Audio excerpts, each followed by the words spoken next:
नमस्कार। भाषा ज्ञान पर आधारित हमारे चैनल हिंदी जगत में एक बार फिर आपका स्वागत है।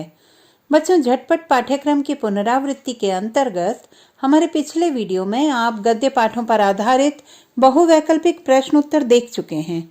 हमारा आज का वीडियो कक्षा 12वीं हिंदी कोर के अंतर्गत पाठ्यपुस्तक आरोह भाग 2 में संकलित पद्य पाठों के बहुवैकल्पिक प्रश्नों पर आधारित है। आशा करती हूँ कि यह वीडियो भी आपकी परीक्षा की तैयारी में अत्यंत सहायक सिद्ध होगा। तो आइए प्रारंभ करते हैं।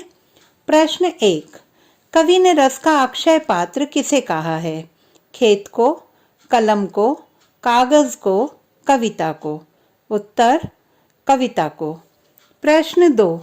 जग पूछ रहा उनको जो जग की गाते से कवि का अभिप्राय है संसार का गुणगान करने वाले, संसार की परंपराओं का निर्वाह करने वाले, संसार की लीक पर चलने वाले, उपर्युक्त सभी? उत्तर उपर्युक्त सभी। प्रश्न 3। आसमान के प्रतिपल बदलते सौंदर्य को दर्शाने के लिए कवि ने किन उपमानों का प्रयोग किया है? सिल और स्लेट का, सागर का, शंख का, सूरज का? उत्तर सिल और स्लेट का। प्रश्न 4। गोस्वामी तुलसीदास डैश शाखा के सर्वोपरि कवि हैं? राम भक्ति शाखा के, कृष्ण भक्ति शाखा के, निर्गुण भक्ति शाखा के, ज्ञान मार्गी शाखा के? उत्तर राम भक्ति शाखा के। प्रश्न 5। कवि के हृदय में कौन सी अग्नि जल रही है? क्रोध की अग्नि, ईर्ष्या की अग्नि, प्रेम की अग्नि, जठराग्नि? उत्तर प्रेम की अग्नि। प्रश्न 6। अंधड़ किसका प्रतीक है? वातावरण में आए तूफान का, मन में अचानक उत्पन्न भावों का, तेज हवा के झोंकों का, इनमें से कोई नहीं? उत्तर मन में अचानक उत्पन्न भावों का। प्रश्न 7। बच्चों की पदचापों से उत्पन्न मनोरम संगीत की तुलना किससे की गई है? बांसुरी की धुन से, मृदंग की ध्वनि से, गाड़ियों के हॉर्न से, सुमधुर संगीत से? उत्तर मृदंग की ध्वनि से। प्रश्न 8। कैमरे में बंद अपाहिज कविता रघुवीर जी के किस काव्य संग्रह से ली गई है? आत्महत्या के विरुद्ध, सीढ़ियों पर धूप में, लोग भूल गए हैं, जलती धूप में? उत्तर लोग भूल गए हैं। प्रश्न 9। आगे बढ़वागितें बड़ी है आग पेट की पंक्ति में प्रयुक्त अलंकार है? उदाहरण अलंकार, व्यतिरेक अलंकार, उत्प्रेक्षा अलंकार, यमक अलंकार? उत्तर व्यतिरेक अलंकार। प्रश्न 10। कवि के अनुसार नादान कौन है? स्वार्थ में घिरे लोग, भौतिकता की चाह में डूबे लोग, जो संसार के मायाजाल को नहीं समझ पाते, उपर्युक्त सभी? उत्तर उपर्युक्त सभी।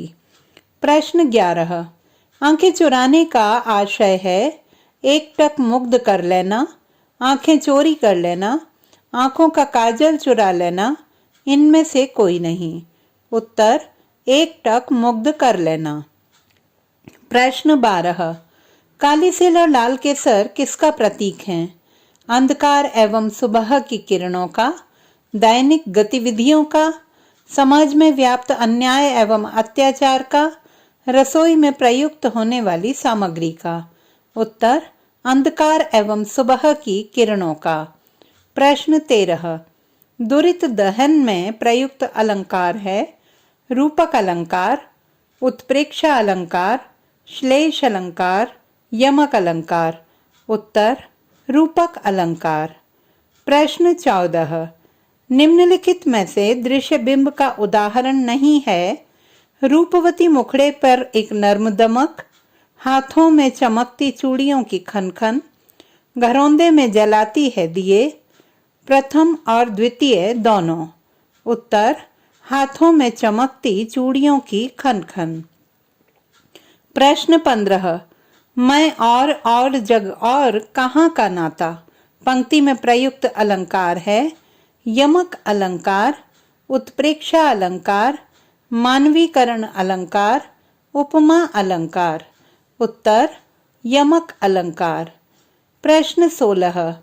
रचनाकार के समक्ष कथ्य और माध्यम की क्या समस्या थी? कथ्य सरल एवं प्रभावी था, वह वक्र शैली के चक्कर में उलझ गया, वह शब्दों के जाल में उलझ गया। उपर्युक्त सभी। उत्तर उपर्युक्त सभी। प्रश्न 17। एक गीत रचना बच्चन जी के किस काव्य संग्रह से ली गई है? मधुशाला, निशा निमंत्रण, मधुबाला, आकुल अंतर। उत्तर निशा निमंत्रण। प्रश्न 18। धूत कहो अवधूत कहो सवैये में कवि किन पर व्यंग्य करता है? धर्म जाति संप्रदाय के नाम पर राजनीति करने वालों पर, समाज में धार्मिक आडंबर करने वालों पर, धर्म जाति के नाम पर समाज को विभक्त करने वालों पर, उच्च जाति के लोगों पर। उत्तर धर्म जाति संप्रदाय के नाम पर राजनीति करने वालों पर। प्रश्न 19। कविता में बादल को किस रूप में चित्रित किया गया है? प्रकृति सौंदर्य को बढ़ाते बादल, वर्षा ऋतु में वर्षा करते बादल, क्रांति दूत, इनमें से कोई नहीं। उत्तर क्रांति दूत। प्रश्न 20। कविता में किसकी मानसिकता पर व्यंग्य किया गया है? कवि की मानसिकता पर, मीडिया की मानसिकता पर, अपाहिज की मानसिकता पर, लोगों की मानसिकता पर। उत्तर मीडिया की मानसिकता पर। प्रश्न 21। रुबाई की लेखन शैली के संबंध में अनुचित तथ्य है। पहली, दूसरी और चौथी पंक्ति में तुकबंदी, तीसरी पंक्ति स्वतंत्र, पहली और चौथी पंक्ति एक समान, दूसरी पंक्ति स्वतंत्र। उत्तर पहली, दूसरी और चौथी पंक्ति में तुकबंदी। प्रश्न 22। चौके के गीले होने का क्या प्रतीकार्थ है? वातावरण में ओस और नमी, अत्यधिक वर्षा का होना, जल की बर्बादी, रसोई में पानी गिर जाना। उत्तर वातावरण में ओस और नमी। प्रश्न 23। सीद्यमान शब्द का अर्थ है संकट, दुखी, नौकर, साहूकार। उत्तर दुखी। प्रश्न 24। चमकीले इशारों से बुलाते हुए पंक्ति में प्रयुक्त बिंब है दृश्य बिंब, श्रव्य बिंब, स्पर्श बिंब, इनमें से कोई नहीं। उत्तर दृश्य बिंब। प्रश्न 25। गगन स्पर्शी स्पर्धाधीर कौन है? पर्वतों की ऊंची चोटियां, देश के जवान, समाज के पूंजीपति लोग, लंबे ऊंचे वृक्ष। उत्तर समाज के पूंजीपति लोग। प्रश्न 26। रुबाइयों के अनुसार माँ दीपावली पर बच्चे के लिए क्या लाती है? चीनी के बने खिलौने, सुंदर वस्त्र आभूषण, रंग बिरंगी मिठाइयाँ, पटाखे वाली बंदूक। उत्तर चीनी के बने खिलौने। प्रश्न 27। कविता के बहाने कवि के किस कविता संग्रह से ली गई है? अपने सामने, कोई दूसरा नहीं, इन दिनों, नीला आसमान। उत्तर इन दिनों। प्रश्न 28।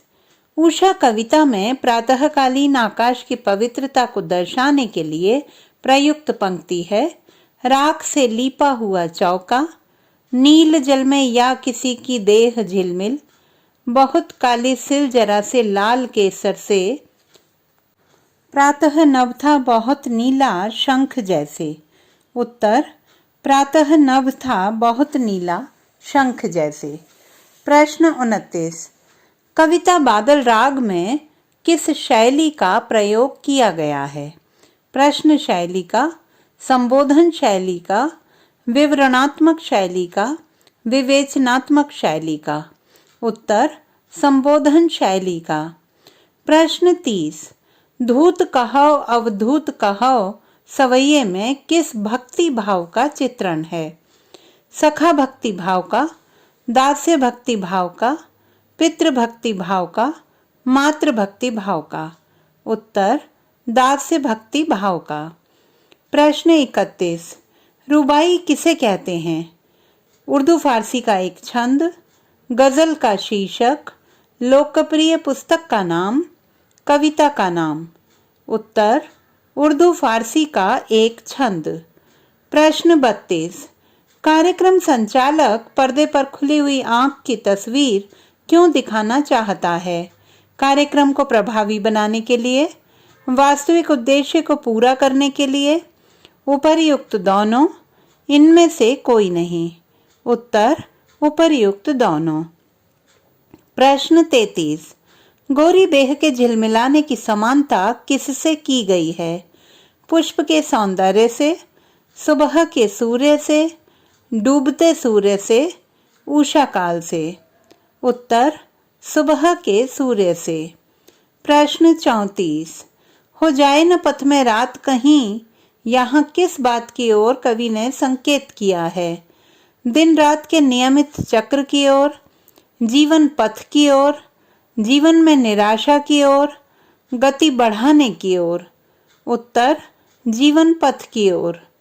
प्रश्न 35, आपका अपाहिजपन तो दुख देता होगा, देता है?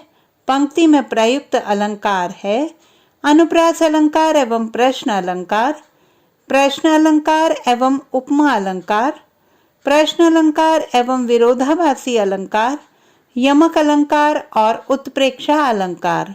उत्तर, अनुप्रास अलंकार एवं प्रश्न अलंकार। प्रश्न 36, कवि की असफलता का मुख्य कारण था भाषा की अज्ञानता, अत्यधिक साधारण भाषा का प्रयोग, भाषा को जटिल और अलंकृत बनाने का प्रयास, कविता लेखन की कला का अभाव। उत्तर, भाषा को जटिल तथा अलंकृत बनाने का प्रयास। प्रश्न 37, कपास का विशिष्ट प्रयोग किस ओर संकेत करता है? बच्चों के शरीर की दुर्लभ लोच की ओर, कोमलता और सहनशीलता की ओर, कष्टरोधी शक्ति की ओर, उपर्युक्त सभी। उत्तर, उपर्युक्त सभी। प्रश्न 38, कविता के बहाने कविता किस बात का अवसर देती है? मुक्त छंद पर आधारित कविता लेखन का, कविता की अपार संभावनाओं को टटोलने का, नवीन विषयों पर कविता लेखन का, छंदबद्ध कविता लेखन का। उत्तर, कविता की अपार संभावनाओं को टटोलने का। प्रश्न 39, फूली हुई आंख की बड़ी तस्वीर में प्रयुक्त बिंब बताइए। दृश्य बिंब, श्रव्य बिंब, स्पर्श बिंब, इनमें से कोई नहीं। उत्तर, दृश्य बिंब। प्रश्न 40, सही विकल्प चुनिए। पतंग कविता के अनुसार, पतंग उड़ाना बहुत खतरनाक खेल है, पतंग केवल बच्चे उड़ाते हैं, पतंग उड़ाना झूला झूलने के समान है, किशोर और युवा वर्ग समाज का मार्गदर्शक है। उत्तर, किशोर और युवा वर्ग समाज का मार्गदर्शक है। प्रश्न 41, कवि ने अपने किस कार्य को कर्तव्य कहा है? अभिव्यक्ति को बिना सोचे समझे उलझाने, अभिव्यक्ति को कठिन बनाने, उपर्युक्त दोनों, इनमें से कोई नहीं। उत्तर, उपर्युक्त दोनों।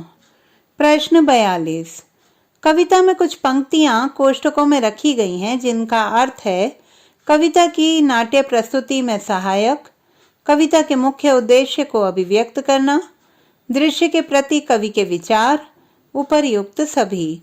उत्तर, कविता के मुख्य उद्देश्य को अभिव्यक्त करना। प्रश्न 43, बात की चूड़ी मर जाने और बेकार घूमने के माध्यम से कवि क्या कहना चाहता है? प्रभावहीन कथ्य, प्रभावशाली कथ्य, अलंकृत कथ्य, इनमें से कोई नहीं। उत्तर, प्रभावहीन कथ्य। प्रश्न 44, यह ध्यान परों में चिड़िया के भरता कितनी चंचलता है, इस अंश से किस मानव सत्य को दर्शाया गया है? जीवन में भय को, माँ के वात्सल्य भाव को, चिड़ियों की ऊंची उड़ान को, स्वार्थी प्रवृत्ति को। उत्तर, माँ के वात्सल्य भाव को। प्रश्न 45, कविता एक खिलना है फूलों के बहाने, ऐसा क्यों? कवि के मन में फूलों की भांति विकसित होती है। फूल की तरह पराग, मधु और सुगंध युक्त होती है। फूल की तरह खिलती और मुरझाती है। फूलों के बहाने कविता खिलती है। उत्तर, कवि के मन में फूलों की भांति विकसित होती है। प्रश्न 46। भाषा को सहूलियत से बरतने का अभिप्राय है सहज अभिव्यक्ति, अलंकृत भाषा का प्रयोग, दुरूह भाषा का प्रयोग, उपर्युक्त सभी। उत्तर, सहज अभिव्यक्ति। प्रश्न 47। कवि चिड़िया की उड़ान के माध्यम से कविता के किस गुण को दर्शाता है? कविता की कल्पना का असीमित दायरा, कविता का इस घर से उस घर तक जाना, कविता का व्यापक प्रभाव, कविता बहुत ऊंचाई तक उड़ती है। उत्तर, कविता की कल्पना का असीमित दायरा। प्रश्न 48। मैं हूँ किसके हित चंचल में प्रयुक्त अलंकार है? उत्प्रेक्षा अलंकार, प्रश्न अलंकार, अनुप्रास अलंकार, मानवीकरण अलंकार। उत्तर, प्रश्न अलंकार। प्रश्न 49। सुनहले सूरज के सामने आने का लाक्षणिक अर्थ है जीवन के ज्योतिर्मयी अनुभव से भी आगे बढ़ने का उत्साह दिखाना, हमेशा हलचल और नई गतिविधि में संलग्न बच्चे, मन में उठती हुई तरंगें, अत्यंत उमंग और मस्ती में जीना। उत्तर, जीवन के ज्योतिर्मयी अनुभव से भी आगे बढ़ने का उत्साह दिखाना। प्रश्न 50। पर्दे पर वक्त की कीमत है कहकर कवि ने पूरे साक्षात्कार के प्रति अपना नजरिया किस रूप में रखा है? सामाजिकता का निर्वाह, व्यावसायिक नजरिया, समय की पाबंदी का महत्व, अपाहिजों के प्रति करुणा। उत्तर, व्यावसायिक नजरिया। प्रश्न 51। कविता और बच्चे को समानांतर रखने के क्या कारण हो सकते हैं? अनुचित विकल्प चुनिए। कविता और बच्चों का क्रीड़ा क्षेत्र व्यापक, निस्वार्थ एवं बंधनहीन, बच्चों के समान मनोरंजक, प्रथम और द्वितीय दोनों। उत्तर, बच्चों के समान मनोरंजक। प्रश्न 52।